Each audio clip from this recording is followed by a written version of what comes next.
chart is a 60-minute, middle one is a 5-minute, bottom one is the tape reading chart, and hopefully the resolution is better. Anyway, so I'm going to explain what, you know, all of this behavior. So this is a Dow futures, and I'm going to apply Wyckoff on it. So starting off with the higher time frame, you notice there's a rally on 164,000 contracts. That right there is demand. So the test of it, is the support area right here. If the market tests it, but the problem is it tests on more volume than the demand. This type of behavior where you have up and then down and then up and then down is indicative of accumulation or distribution, where you have like, okay, you're gonna buy 100 and drop 50 and then buy another 100 and drop 50. That type of up and down behavior is what happens in ranges, especially in accumulation, distribution, that type of behavior. But what's interesting is that it went up on 164,000, down 172,000, and then up again on 198,000. So you buy, you sell, you buy some more. That's what's going on here. And as it goes to this resistance area, the resistance area is marked because, the top of that area is where the supply came in. When price goes to that area, it goes there with high degree of activity because it's absorbing. Alright, now I want to see how that absorption plays out right over here, or if there's a reaction. The first pullback we know already here is only on 23,000. That's a very good sign, but you want to take a look at more bullish indications and see how it plays out. I like the way this thing moved up. Anyway, so it's still, though it is at resistance, and it can pull back to this area right there. No problem, it can go back. And now you kind of also see that there was an accumulation range here. You see that sideways movement right here. It looks like a little triangle or whatever. But that right there was what, that right there set up some type of base for this expansion. Going on the 5-minute chart, explaining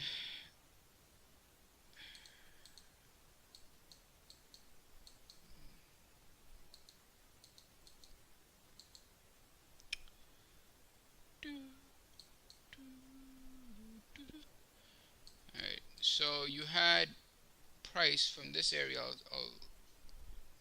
This is kind of way early in the morning, but this is where that initial wave came in. So you have a rally in 55 minutes on 4,000 contracts, pulling back for 15 minutes on 2,000 contracts. Bullish indication. Another rally in 35 minutes on 2,000 and a pullback for 10 minutes on 1,000. This is where the market was on a springboard. That springboard was ready to go, blast off, and it did. You had another rally, another pullback, and you could see that the up waves have more volume than the down waves, and the down waves are diminishing in volume from 2,000 to 1,000 to 0,000. So it's really at a point where supply has been mopped up, meaning the line of accumulation is complete. That's why the volume is going down, because there's nothing left to sell or buy or whatever. It's already been bought. That's the idea. The idea is to accumulate the entire line at particular levels until there's nothing left or very little left, and then you can mark up.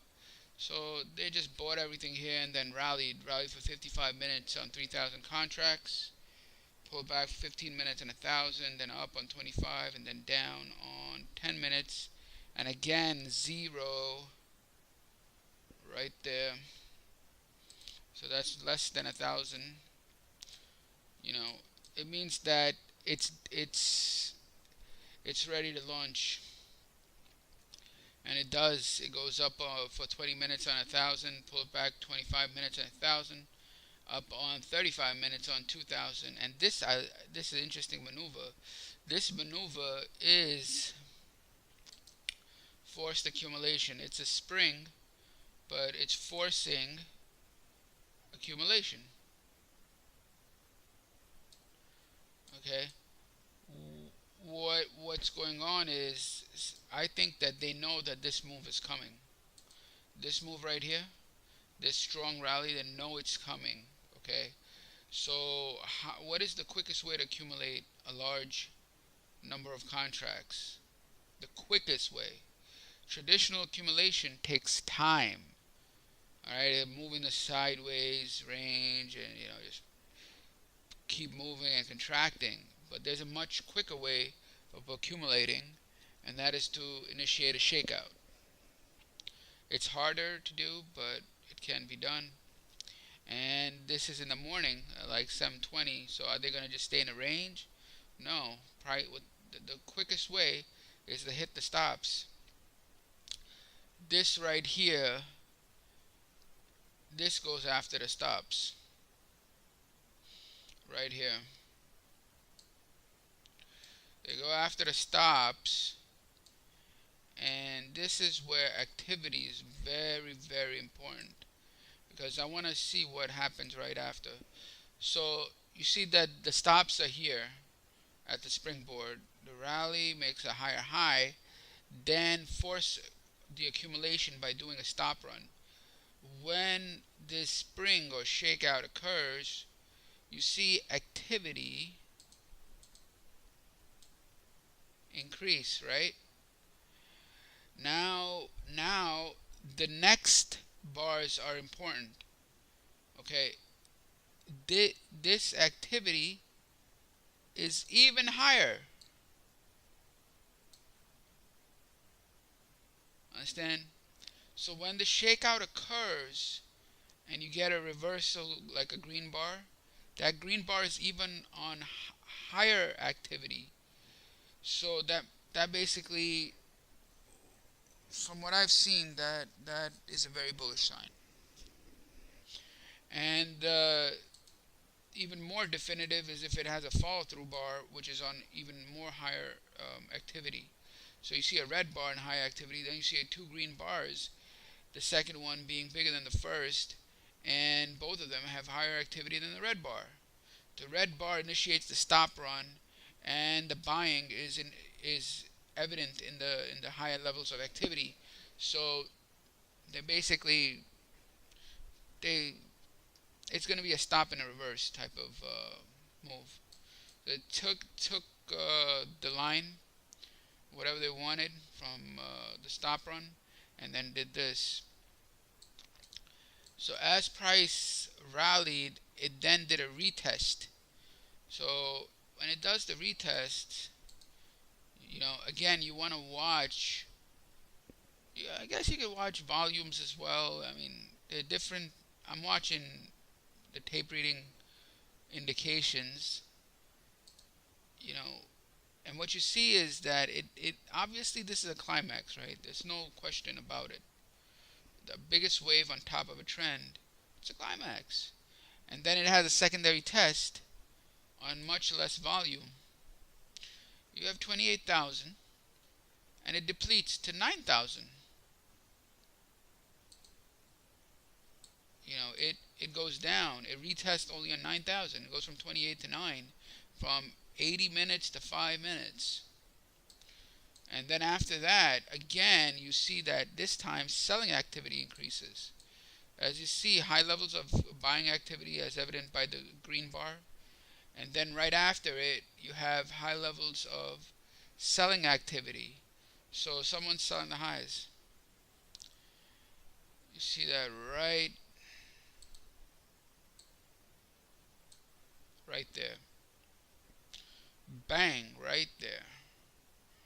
Alright, so now, it's very important to mark this area, okay?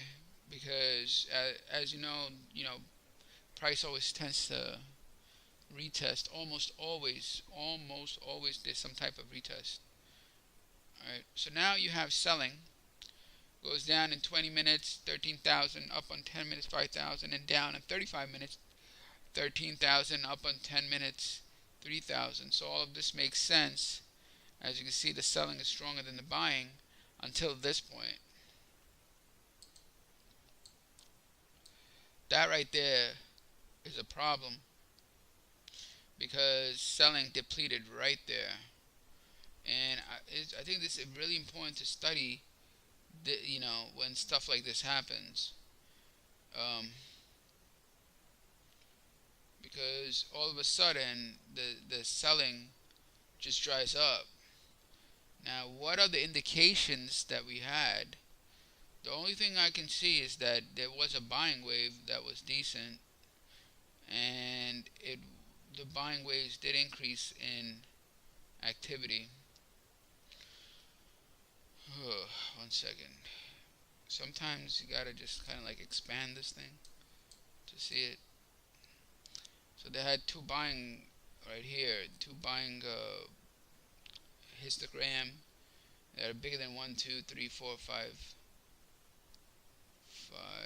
or 6. So there is some activity, but it's very, very difficult to tell that this is going to be a reversal. Some people may be looking at the shortening of the thrust, or say, oh yeah, this looks like effort, etc., etc. But it's very difficult to say, oh yeah, it's going to reverse right here. Anyway, so price rallies up for 35 minutes, pulls back on 10 minutes, throwing out 2,000 contracts, and then again rallies for 60 minutes on 11,000 contracts, and there you go, the high activity sell, bang, right over there. It starts depleting over here, in terms of volume. And all of a sudden you got that selling right there, and that initiated the pullback. The same thing was found up here, right here,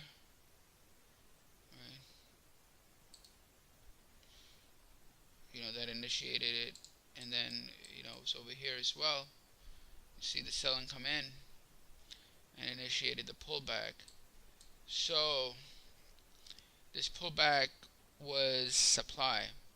So even if you don't get it here, you get it on the retest. This, supply, because it's 7,000 contracts, so it's down 40 minutes on big distance, like big time distance and volume, relatively speaking. And most importantly, it occurred at from a resistance area. So it goes to resistance, and selling comes from resistance.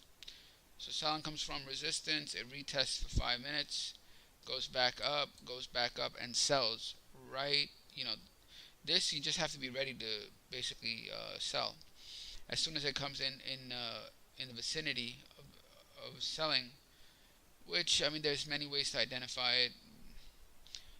I know that these guys, they basically took a position here in this hinge.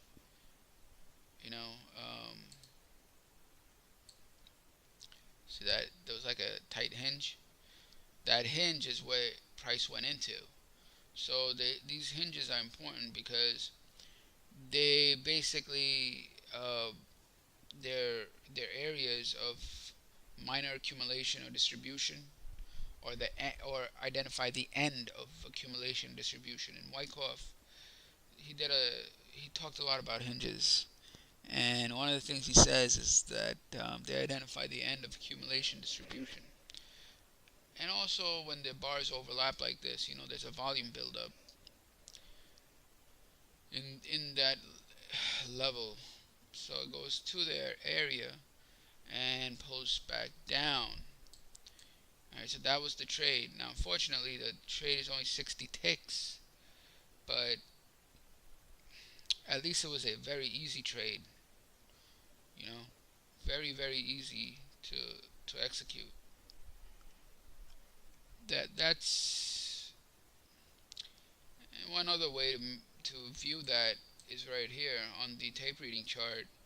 You see that price rallies, and when it goes to resistance, you have a lot of volume, but it's unable to go through. So the reversal here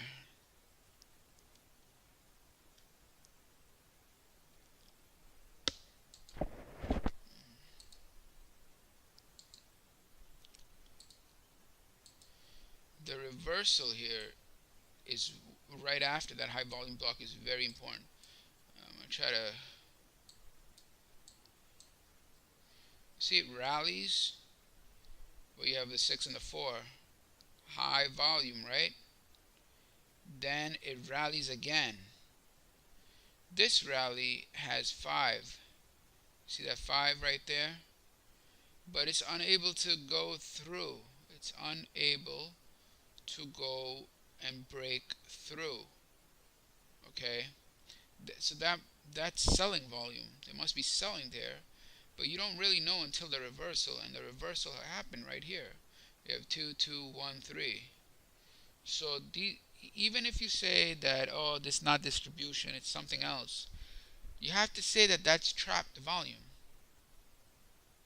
That could be trapped longs, could be distribution, whatever. Okay, if that it's they're trapped. So when price goes back into that area, they're gonna want to get out. Right? So you can call it whatever you want, but I just call it like trapped volume or whatever. But the point is, you had all of this volume up here. It was unable to go and break out, and instead reversed back down. If it reversed back down, then these guys are stuck holding the bag. So price then retests and they get out. They get out. Okay. So what are the key lessons here? First,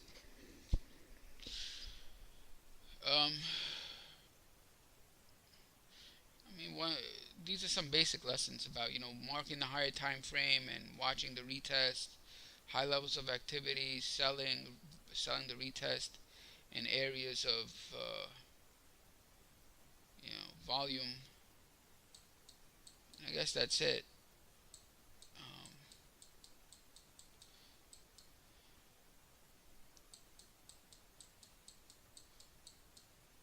And that's all, folks. Thank you.